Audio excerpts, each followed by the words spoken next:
The sound reached Leo Brennan just as the twin suns began to sink below the tree line. He had been walking through the forest for over an hour, his feet crunching on the purple leaves that covered the ground. His parents thought he was fixing the fence near the eastern field, but Leo had finished that job 2 hours ago. He always finished his chores early, so he could have time alone in the woods. The noise came again, low and trembling, like nothing Leo had ever heard before. It wasn't the chirping of the six-legged birds that nested in the tall trees. It wasn't the howling of the small wolf-like creatures that hunted in packs at night. This sound was deeper, sadder. It made Leo's chest feel tight, that he should go back. The colony had strict rules about being outside the fence after dark. 3 years ago, when the ships first landed on planet Greentide, nobody worried much about the native creatures. Then the attack started. Big flying things with scales and claws had swooped down on the fields, destroying crops and injuring people. The colonists called them dragons because they looked like the monsters from old Earth stories. After that, everyone stayed inside after sunset, but Leo kept walking toward the sound. He couldn't explain why. Maybe it was because he had always been better with animals than with people. Back on Earth, he could calm any frightened horse or angry dog just by sitting quietly near them. His mother said he had a gift. His father said he was just odd. The crying grew louder as Leo climbed down into a rocky ravine. His hands scraped against the rough stone, but he barely noticed. Below him, in the shadows between two massive boulders, something moved. Leo froze. The dragon lay on its side, one wing bent at a wrong angle and torn in several places. Blue-silver blood pooled on the ground beneath it, soaking into the purple soil. The creature was easily 3 times as long as Leo was tall, covered in scales that shifted between deep green and black. For powerful legs ended in claws that could tear through metal, and its long tail twitched with each painful breath. The dragon's head lifted. Yellow eyes, bright and aware, locked onto Leo. The creature's mouth opened, showing rows of sharp teeth. A sound rumbled from deep in its throat, meant to be threatening. But it came out weak, almost pleading. Leo didn't run. His heart pounded so hard he could hear it in his ears, but his feet stayed planted on the ground. He had learned something important from working with frightened animals. When you run, they think you're prey. When you attack, they think you're a threat. But when you stay still and quiet, they get confused. Confusion was better than fear.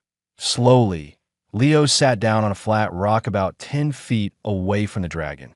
He kept his hands visible, resting them on his knees. He didn't stare directly into those yellow eyes. Instead, he looked at a spot just past the dragon's shoulder, the way he used to do with aggressive dogs. The dragon watched him. Its breathing was labored and shallow. Blood continued to drip from the torn wing. Leo could see a wound in the creature's side too, something that looked like it had been made by the laser rifles the colony guards carried. Minutes passed. The forest grew darker. Leo heard his name being called in the distance. His parents would be looking for him soon. The search parties would spread out from the colony, calling and shouting. If they found him here with an injured dragon, they would kill it. They wouldn't hesitate. They would say they were protecting him. Leo made a decision. He stood up carefully, still moving slowly. The dragon tensed, but it didn't try to attack. It just watched with those intelligent eyes as Leo backed away a few steps. "I'll come back," Leo said quietly. He didn't know if the creature could understand words, but tone mattered. Every animal understood tone. "I promise. I'll bring help." The dragon made another sound, softer this time. It almost sounded like a question. Leo turned and climbed out of the ravine as quickly as he could without making too much noise. His mind raced. He needed bandages, medicine, food. He needed things from the colony, but he couldn't tell anyone why he needed them. He especially couldn't tell them about the dragon. By the time he reached the fence line, 3 search party members had found him.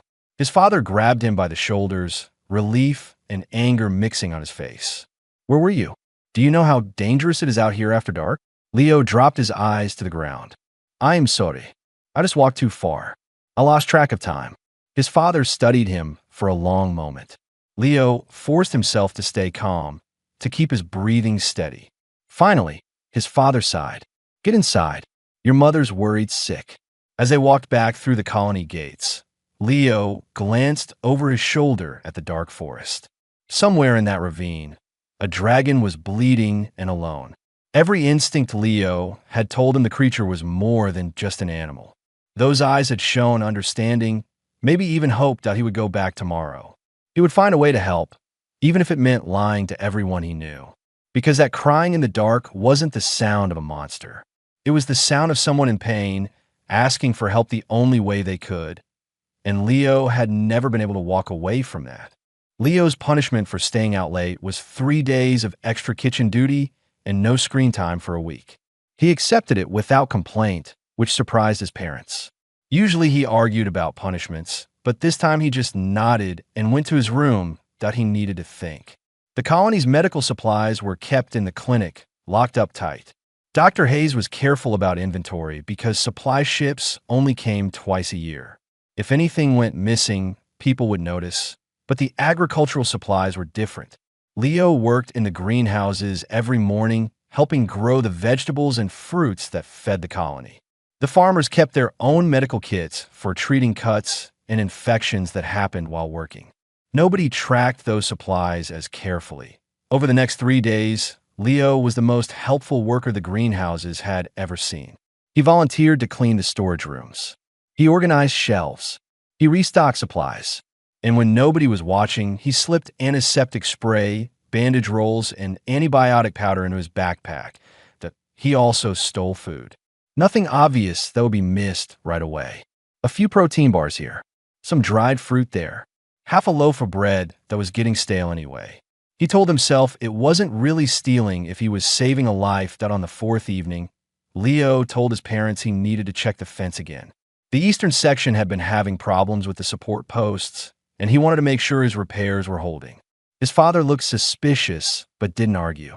Leo had been so well-behaved since the search party incident that they were starting to trust him again that he waited until he was deep in the forest before breaking into a run. His backpack bounced against his shoulders, heavy with supplies. The twin suns were already setting, painting the sky in shades of orange and purple. He had maybe an hour of light left. The dragon was still in the ravine, but it had moved. Instead of lying on its side, it was propped against one of the boulders, its good wing folded against its body. The injured wing hung loose and useless. When Leo appeared at the top of the ravine, the dragon's head swung toward him fast, yellow eyes sharp and alert. Leo climbed down slowly, keeping his movements predictable. When he reached the bottom, he sat in the same spot as before and emptied his backpack.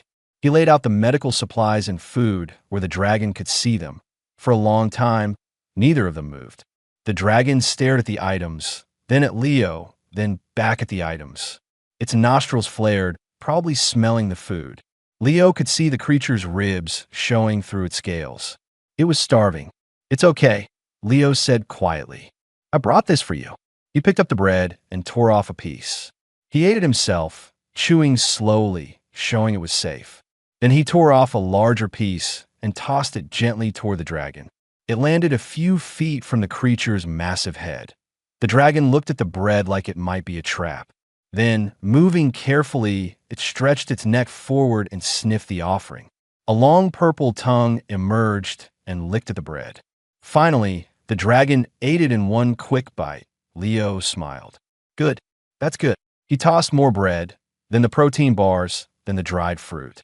The dragon ate everything, moving with more energy than it had shown before. When the food was gone, the creature looked at Leo with what might have been gratitude. Now came the hard part. Leo picked up the antiseptic spray and showed it to the dragon. Then he reached out and sprayed a tiny amount on his own arm, wincing at the sting. He wanted the dragon to understand what would happen. He stood up and took 3 slow steps forward. The dragon tensed, its claws digging into the dirt. Leo stopped immediately and held up both hands. He waited. The dragon's breathing was rapid, frightened, but it didn't attack. Leo took another step, then another. The dragon's tail lashed once, a warning. Leo froze again and waited. This time it took longer, but eventually the dragon's muscles relaxed slightly. It took 10 minutes for Leo to cross the distance between them. When he finally stood beside the dragon's injured wing, his legs were shaking. He was close enough now to see the individual scales, each one as big as his palm. Close enough to smell the strange metallic scent of the creature's blood. Close enough to die if the dragon decided he was a threat. "This is going to hurt," Leo whispered. "I'm sorry." He sprayed the antiseptic on the torn wing. The dragon roared, a sound so loud and painful that Leo stumbled backward and fell. The creature's tail whipped around, missing Leo's head by inches. For a moment, he thought he had made a terrible mistake, but the dragon didn't attack. It just pulled its wing close to its body and made that low, crying sound again.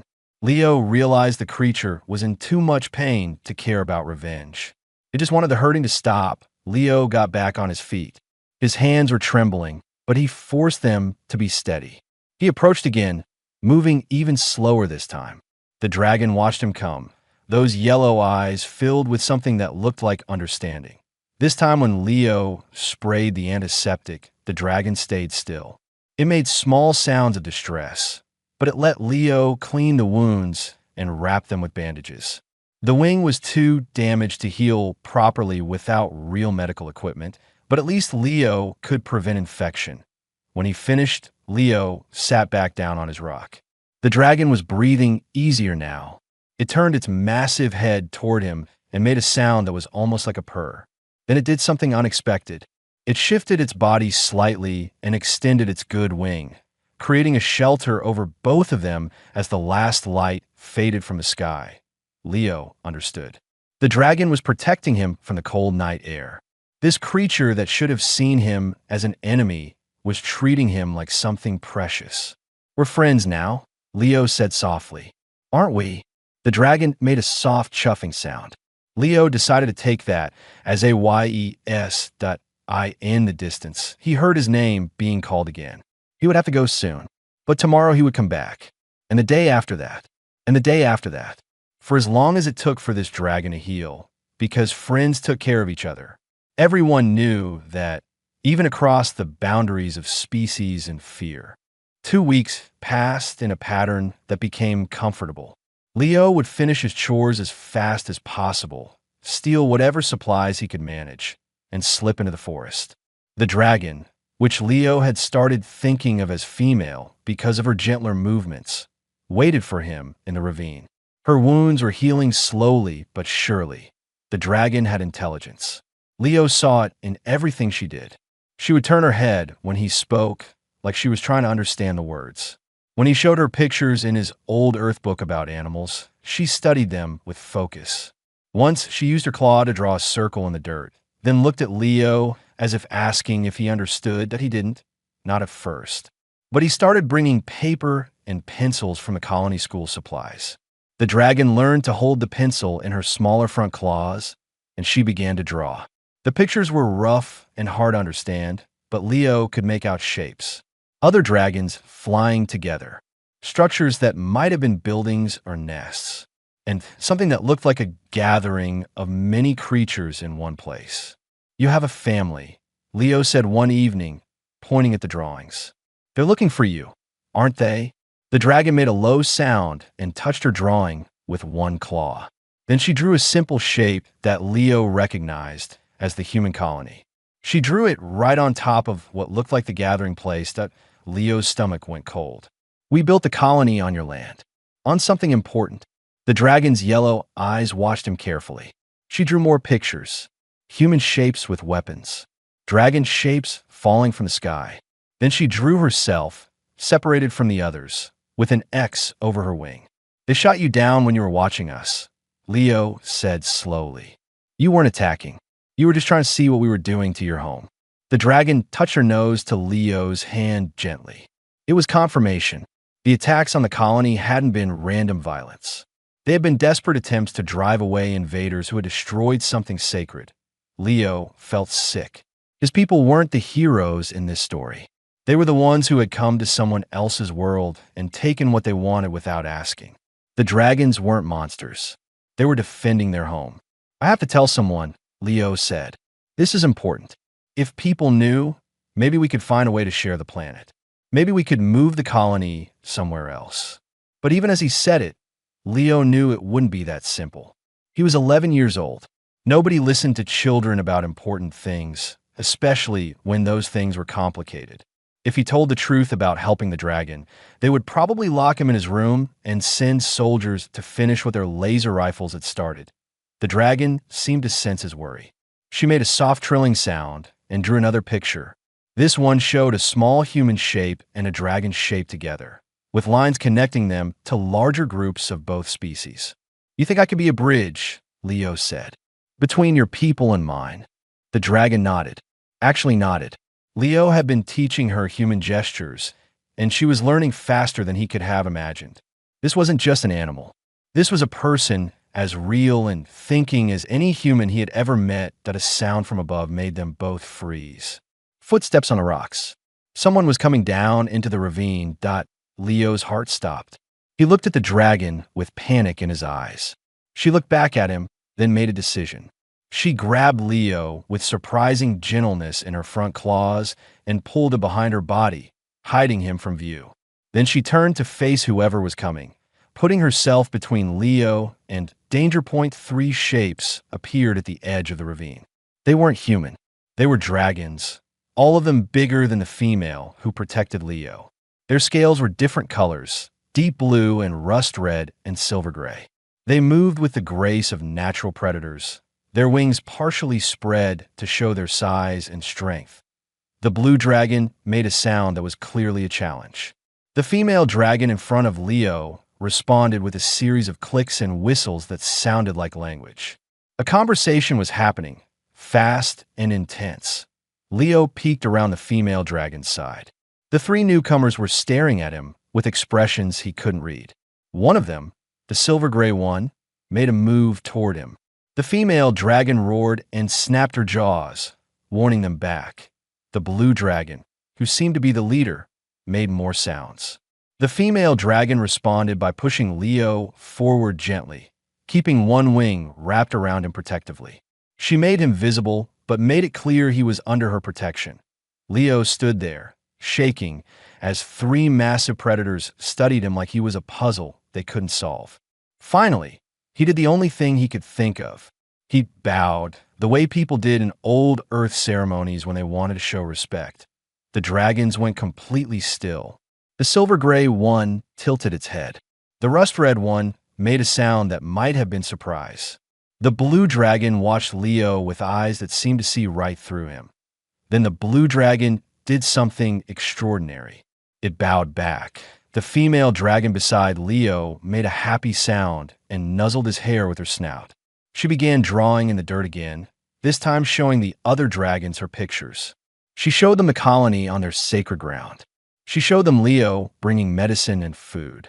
She showed them her wounds healing.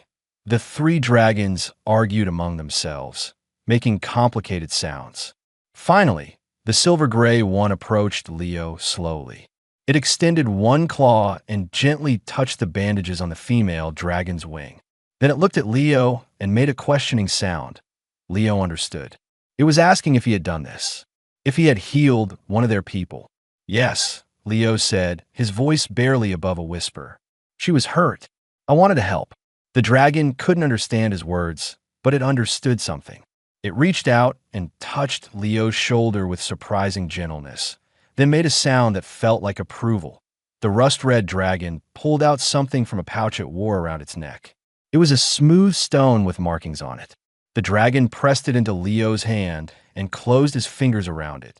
The female dragon made excited sounds and drew another picture. This one showed Leo holding the stone and approaching more dragons. She was telling them he could be trusted, that the stone would prove it. The blue dragon made one final sound, clearly a command. The other 2 dragons moved to help the female dragon stand. They were taking her home. Leo felt a sharp pain in his chest. He had known this moment would come, but he wasn't ready. The female dragon turned back to him. She touched her snout to his forehead gently, making a sound that was almost like a goodbye. Then she drew one more picture in the dirt. Leo and a dragon together again, but this time with many humans and many dragons around them. "You want me to make them understand?" Leo said. "Both sides." The dragon nodded again. Then she and the others climbed out of the ravine and disappeared into the darkening forest, moving silently despite their size. Leo stood alone in the ravine, holding the stone in his hand. It was warm and smooth, covered in marks he couldn't read. But he knew what it meant. The dragons were giving him a chance to fix what his people had broken. Now he just had to figure out how to convince everyone that the monsters weren't monsters at all. Leo didn't sleep that night. He sat in his bed, turning the stone over and over in his hands, trying to figure out what to do. He couldn't just walk up to Director Foster and say he had been secretly healing a dragon for 2 weeks. They would think he was insane or lying. Maybe both. But he had to try. The female dragon was counting on him. Her people were counting on him. If he did nothing, the conflict would only get worse. More dragons would get hurt. More humans would get hurt. Eventually, someone would decide to end things permanently, and it would be a disaster for everyone. That in the morning, Leo made a decision. He wouldn't go to the adults first. He would go to Dr. Patricia Wells, the colony scientist who studied the native life. She was the only person who might actually listen. He found her in her lab, which was really just a converted storage room filled with specimens and equipment. She looked up when Leo knocked on the doorframe, surprise crossing her face. "Leo Brennan, I hear you've been very helpful in the greenhouses lately." Leo's face went hot. Did she know about the stolen supplies? But Dr. Wells just smiled and gestured for him to come in. "I need to show you something," Leo said. "But you have to promise not to tell anyone until you see it all. Please." Dr. Wells studied him for a long moment. "That's a serious request. What if what you show me is dangerous?" "It's not dangerous," Leo said. "It's important. Really, really important." Something in his voice must have convinced her. She nodded slowly. "All right, show me." Leo pulled out the stone and placed it on her desk. Dr. Wells picked it up, and her eyes went wide. She grabbed a magnifying glass and examined the markings closely. "Where did you get this?" "From a dragon's," Leo said. "From the ones we've been calling monsters." He told her everything. The crying in the forest, the injured female dragon, the weeks of healing and feeding, the drawings in the dirt, the other dragons who came and gave him the stone. Dr. Wells listened without interrupting, her expression shifting from skepticism to shock to something that looked like hope. When Leo finished, she was quiet for a long time. Then she stood up and started pulling books off her shelves, comparing the markings on the stone to images in her research. "I knew it," she whispered. "I knew they were intelligent. The colony council wouldn't listen to me. They said I was seeing patterns that weren't there. But this stone, Leo, these markings are a writing system, a language." She turned to him with bright eyes. "Can you take me to where you met them?" "To where the female dragon drew her pictures." They had to wait until after dark. Leo's parents asked questions about where he was going, but Dr. Wells covered for him, saying she needed help collecting night samples from the forest. It was close enough to the truth that nobody questioned it. The ravine looked empty when they arrived, but Leo knew better. He held up the stone and called out, "I brought someone who wants to help." For a moment, nothing happened. Then the female dragon emerged from the shadows between the rocks, moving slowly. Her wing was still bandaged, but she was walking better. Behind her came the blue dragon. Watching Dr. Wells with cautious eyes, Dr. Wells gasped. She raised her hands to show she had no weapons, then slowly knelt down and bowed the way Leo had done. The blue dragon made a surprised sound. "They understand respect," Leo explained. "They understand a lot." The female dragon approached Dr. Wells and sniffed her carefully. Then she made a sound that Leo had learned meant approval. She went to the dirt and began drawing again, showing Dr. Wells the same pictures she had shown Leo. The colony on sacred ground, the attacks that were really defense, the hope for peace. Dr. Wells watched with tears running down her face. "We've been so wrong," she said. "We came here thinking we were the only intelligent life. We didn't even look for signs of civilization." The blue dragon made a sound and drew its own picture. It showed a structure, something like a temple or monument, with many dragons gathered around it. Then it drew the human colony buildings sitting right on top of the structure. "That's what we destroyed," Dr. Wells said. "When we cleared the land for the colony, we built right on top of your sacred place." The dragons made sounds of confirmation. The female dragon drew more, showing a different area of forest that was empty of dragon markings. She pointed to it, then to pictures of human buildings, then made a gesture that clearly meant move there. They're willing to share the planet, Leo said. They just want us to move away from their important places. That's all they've wanted from the beginning. Dr. Wells pulled out her own notebook and started making quick sketches and notes. I need to present this to Director Foster, to the whole council. They need to see what you've shown me. The blue dragon made a sharp sound and drew a new picture. This one showed human shapes with weapons pointing at dragons. It was a warning. The dragons didn't trust the other humans yet. Only Leo and now Dr. Wells. They're afraid we'll use this information to hunt them more effectively, Dr. Wells said quietly. And honestly, some people would. Not everyone will want peace. Leo felt the weight of the stone in his pocket. Then we need to prove they're wrong. We need to show them that humans can be trusted. The female dragon drew one more picture. It showed a meeting, humans on one side and dragons on the other, with Leo and Dr. Wells standing in the middle. Then she pointed up at the sky and held up 3 claws. 3 days, Dr. Wells said. They're giving us 3 days to arrange a meeting, to bring people who will listen. The blue dragon nodded. Then both dragons turned and disappeared into the forest, moving like shadows. Leo and Dr. Wells stood alone in the ravine, the weight of impossible responsibility settling on their shoulders. This could go very wrong, Dr. Wells said. Even with the best intentions, people are scared. Fear makes them do terrible things. But if we don't try, it will definitely go wrong, Leo said. The dragons are giving us a chance. We have to take it. They walked back to the colony in silence. Leo knew the next 3 days would decide everything. Either humanity would prove it could learn and grow and accept others who were different, or it would prove the dragons were right to fear them. He looked up at the twin moons of Greentide, bright against the dark sky. Somewhere out there, the female dragon was probably looking at the same moons, hoping the small human boy she had trusted would keep his promise. Leo touched the stone in his pocket. He wouldn't let her down. Whatever happened next, he would stand between the two species and refuse to move. Someone had to be the bridge. It might as well be a boy who had never been good at fitting in with his own kind anyway, because sometimes the outsiders were the only ones who could see clearly enough to find the path forward. Director Foster's office was crowded with angry people. Leo sat in the corner, trying to make himself small while the adults argued. Dr. Wells had called an emergency council meeting, and everyone wanted to know why. You want us to believe that an 11-year-old boy has been meeting with those creatures. Council member Harrison slammed his hand on the table. The same creatures that destroyed our crops and injured 6 people. They have a written language, Dr. Wells said calmly, holding up the stone. They have culture, art, and social structures. They're not animals. They're people. Dangerous people who attacked us, another council member said. We attacked them first, Leo spoke up. Everyone turned to stare at him. His voice shook, but he kept going. We built the colony on their sacred ground. We destroyed something important to them. They were just trying to make us leave. That doesn't give them the right to hurt us, Harrison said. We didn't give them a chance to explain, Dr. Wells said.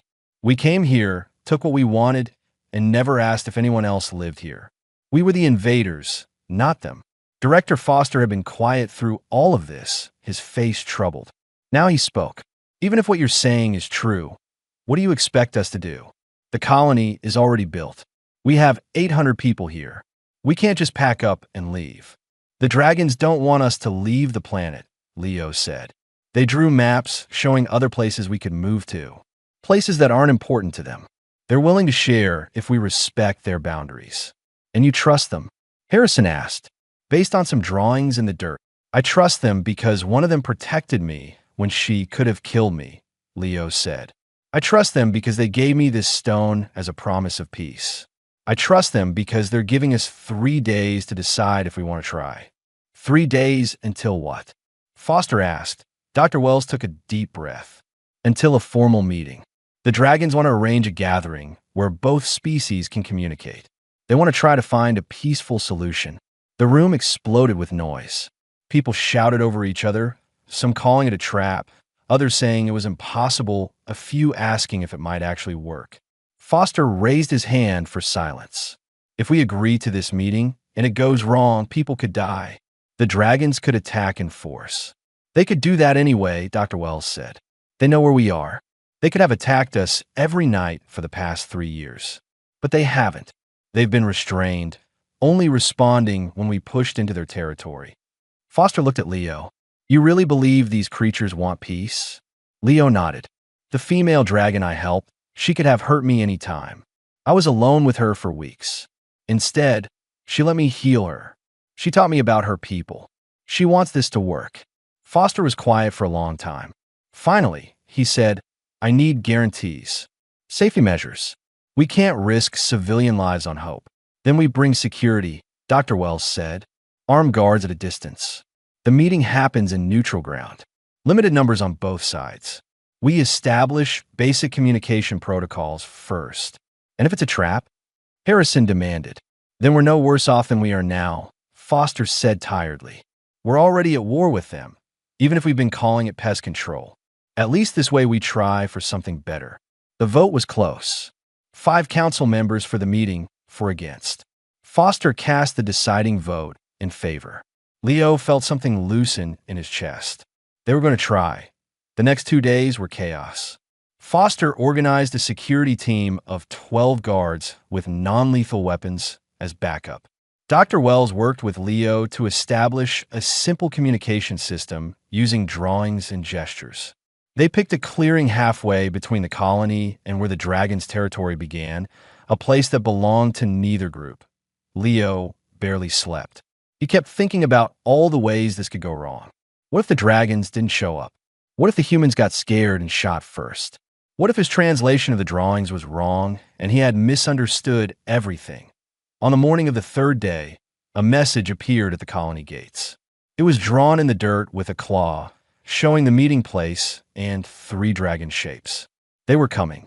They were keeping their promise. 50 people walked to the clearing that afternoon, Leo and Dr. Wells at the front. The armed guards stayed back as agreed, weapons lowered but ready. The rest were volunteers who wanted to see if peace was possible. Foster came, looking nervous but determined.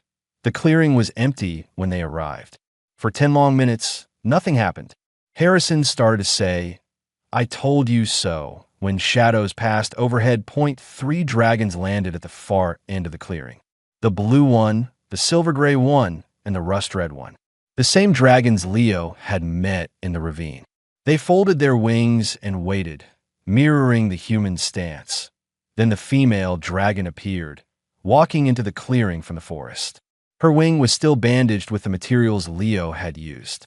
She walked straight toward the human group, and Leo heard someone behind him load their weapon.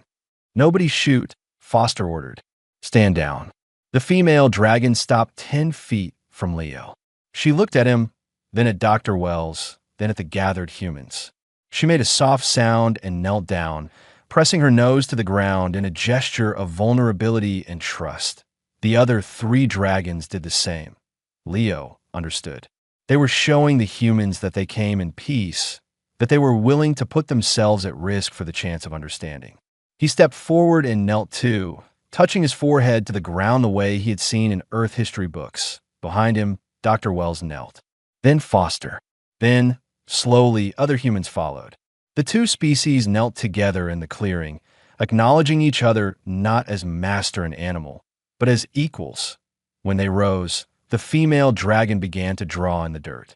She worked quickly and clearly, showing the history of her people on Greentide, how they had lived here for thousands of years, how they had built cities in the mountains and temples in the forests, how they had seen the human ships come and hoped at first that it might mean friendship. Dr. Wells drew too, showing the human perspective, how they had come from a dying world looking for a new home, how they hadn't known anyone else lived here, how they were sorry for the harm they had caused. The communication was slow and imperfect, but meaning came through. The blue dragon drew a map showing places the humans could move to, areas rich with water and soil, but not sacred to the dragons. The rust-red dragon drew pictures of trade, showing that both species had things the other needed. The silver-gray dragon drew the hardest picture. It showed a dragon with smaller dragons around it. Then it drew human weapons and the small dragons falling. It looked at the humans with grief in its eyes. They lost children in our attacks, Dr. Wells whispered. When we were defending the colony, the clearing went silent. Several humans had tears on their faces. Leo felt sick. They hadn't known. They had thought they were fighting monsters, not parents protecting their families. Foster stepped forward. He knelt again in front of the silver-gray dragon and bowed low. I'm sorry, he said, even though he knew the dragon couldn't understand the words. I'm so sorry. The dragon made a sound that was filled with pain. Then it reached out and touched Foster's shoulder gently, the same gesture of forgiveness the rust-red dragon had given Leo. It was saying they understood, that humans hadn't known, that maybe both species could heal together. The meeting lasted until sunset. By the end, they had established basic agreements. The humans would relocate the colony center within 6 months. The dragons would help with the heavy construction work in exchange for human medical knowledge and metal tools. Both species would teach their children about what happened here, so the mistakes were never repeated. As the dragons prepared to leave, the female dragon approached Leo one last time. She made a sound he had learned meant goodbye, but also until we meet again. She touched her nose to his forehead, then spread her wings and flew into the darkening sky. Leo watched her go, silhouetted against the twin moons. In 3 days, the Colony Council would begin planning the relocation. In 3 weeks, the first joint projects would start. In 3 months, children from both species would be learning together. IT wasn't perfect. There would be setbacks and arguments, and people on both sides who never fully trusted the other. But it was a start, and sometimes a start was all you needed, because peace didn't begin with grand gestures or perfect understanding. It began with one person sitting quietly with another's pain, refusing to look away. 6 months passed like a strange dream. The colony moved slowly but steadily to the new location the dragons had shown them, a valley with rich soil and 3 natural springs. The dragons helped, carrying massive loads of building materials through the air and showing the humans which plants were safe to eat and which were poison. Leo became something like an ambassador, though nobody officially called him that. He was just the boy who understood the dragons better than anyone else. He spent his days going between the construction sites and the dragon settlements in the mountains, carrying messages and helping translate through the drawing system that both species had developed. He learned that the female dragon's name was something like Ashkara, though the sound was hard for human mouths to make. She visited him often, her wing now fully healed thanks to Dr. Wells's medical knowledge combined with dragon healing practices. They would sit together in the forest, sometimes talking through drawings, sometimes just existing in comfortable silence. The blue dragon, whose name sounded like Naira, turned out to be Ashkara's brother. He was cautious around humans, but fair, always keeping his promises. He taught Leo about dragon history, showing him ancient caves where his people had painted their stories on the walls thousands of years ago. Not everyone was happy with the changes. Some humans complained about the work of moving. A few dragons stayed away from the humans entirely, not ready to forgive. But most people on both sides were trying. That was what mattered. Dr. Wells published her research about dragon intelligence and culture, sending it back to Earth on the supply ship. The response came 6 months later. Earth wanted to send diplomats, scientists, and reporters. Everyone wanted to see the miracle of 2 species learning to live together. Foster worried about that. What if they come and ruin what we've built? What if they see the dragons as resources to exploit? Then we teach them the same way Leo taught us, Dr. Wells said. 1 person at a time. 1 act of trust at a time. Leo turned 12 in the new colony location. The dragons threw him a celebration, though they didn't understand birthdays very well. They brought him stones with special markings and showed him a place in the mountains where crystals grew, beautiful and strange. His parents cried when they saw how much the dragons cared about their son. You changed the world, his mother said, hugging him tight. But Leo didn't feel like he had changed anything big. He had just done what felt right. He had sat with someone who was in pain. He had stayed when others would have run. The rest just followed from that point. One evening, Leo and Ashkara sat on a cliff overlooking both the human colony and the dragon city in the mountains. The twin suns were setting, painting everything in gold and purple.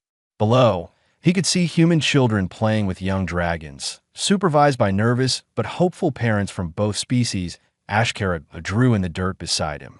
She drew Leo as he had been, small and alone in the forest.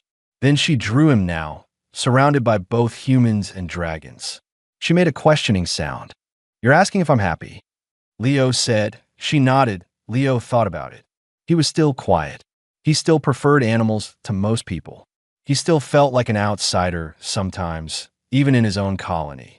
But now that felt less like a flaw and more like a gift. Being between two worlds meant he could build bridges that others couldn't see. "Yeah," he said, "I'm happy." Ashkara made her happy sound, that rumbling purr that came from deep in her chest.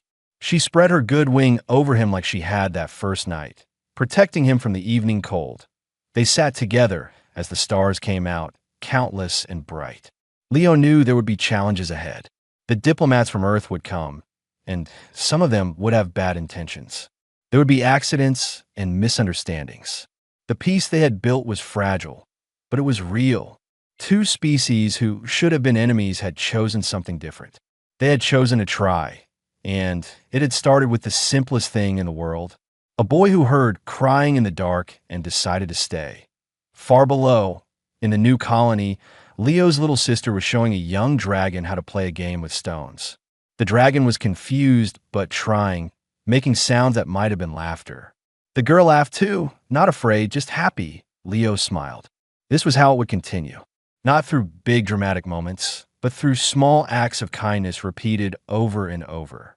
Through patience and presence and the choice to see others as more than just strange or scary. To Ashkara drew one final picture.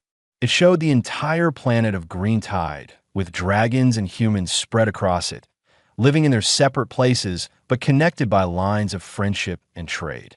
At the center of the drawing, she added two small figures sitting together on a cliff, watching the stars. "That's us," Leo said. She nodded and touched her nose to his hand. It meant yes. It meant friends. It meant family. And it meant that no matter what happened next, they would face it together. A boy and a dragon who had met in the darkness and chosen light. Who had proven that the scariest monsters were often just people in pain, waiting for someone brave enough to sit beside them.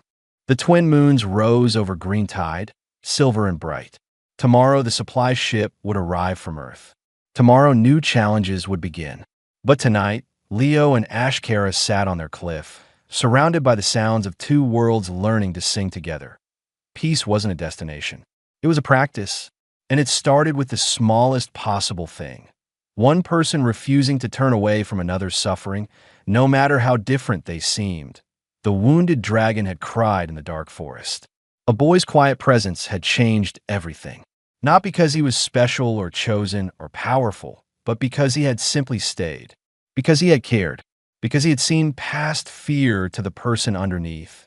And that, in the end, was the most human thing of all. The ability to extend compassion even when it was hard. The courage to make peace when war seemed easier. The hope that understanding was always possible if you were willing to sit still and listen. The stars turned overhead, ancient and patient. Below them, two species built their future together, one careful friendship at a time. And on a cliff between both worlds, a boy and a dragon watched the night sky and dreamed of all the good things that could come from choosing kindness over fear. It wasn't the end of their story. It was just the beginning, but it was a beginning worth having. And that was enough.